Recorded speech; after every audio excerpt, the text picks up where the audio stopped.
नमस्कार दोस्तों, राधे राधे, जय श्री कृष्णा। महाराज जी से आज एक प्रश्न पूछा गया कि महाराज जी, जब हम किसी को दान देते हैं और वह इंसान उस दान का दुरुपयोग करता है तो हमें क्या करना चाहिए। तब महाराज जी कहने लगे कि मैंने यह कई बार एकांतिक में प्रार्थना की। महाराज जी कहते हैं कि भोजन सबको दे दो। सर्दी लग रही है, आप सर्दी से बचने के लिए उसे कोट उतार के दे दो, स्वेटर उतार के दे दो। बीमार पड़ा हुआ तड़प रहा है, दवा की ज़रूरत है तो आप उसको दवाई दिलवा दो। जब आप उसको भोजन या औषधि करा दो, लेकिन पैसा बहुत संभाल के दो। किसी को जब हम पैसा देते हैं तो पहले देखो कि हमारे पैसे का सदुपयोग होगा कि नहीं होगा। हम पैसा दे रहे हैं तो क्या वो है इंसान उस पैसे का क्या करता है, सत्कार्य के लिए, और या गलत कार्य करे तो फिर उसका भागीदारी हम होंगे। इसलिए जहाँ धन की बात आती है वहाँ पात्रता की बात आ जाती है। यह वह पात्र है कि नहीं कि दान का जो हम धन दे रहे हैं, अगर धन हम ऐसी मनमानी बांटेंगे तो हमें बहुत संभल के भोजन सबको देना चाहिए। सर्दी पड़ रही है, उसकी निवृत्ति के लिए जरूरत पड़े तो अपनी जैकेट भी उतार के दे दो। आज हम नई एक बात बताते हैं।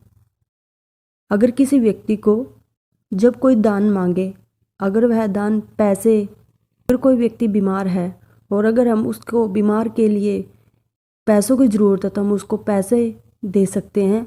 वो किसी को दवा भी देंगे तो ऐसा तो मानते पास वास्तविक धन धर्म के द्वारा कमाया हुआ है तो आप उसे गौ सेवा, संत सेवा, अस्पताल आदि में बहुत सी ऐसी जगह होती हैं जहां आप उनका धन का सदुपयोग कर सकते हो। अगर व्यक्ति आपके द्वारा दिए गए धन को अगर दुरुपयोग करता है तो उसका दुरुपयोग करेगा तो आपकी भी दुर्गति निश्चित है, क्योंकि वो धन आपके द्वारा कमाया गया है।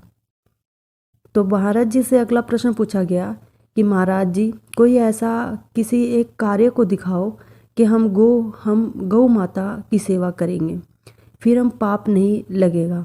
फिर उस महाराज जी से एक और प्रश्न पूछा गया कि महाराज जी, भक्ति और अहंकार में कैसा अंतर है, हमें पहचानने की कैसे कि हमारे अंदर भक्ति है अहंकार है। तो महाराज जी कहने लगे कि अगर भक्ति का अहंकार है तो सही है, कोई परेशानी नहीं, लेकिन भक्ति का तात्पर्य होता है कि भगवान से हमने संबंध को स्वीकृति करना, जो ऐसा अभिमान जो हमें बने रहना चाहिए। महाराज जी कहते हैं अगर हम किसी को मानसिक चोट पहुंचाने पर उससे माफ़ी मांग ले।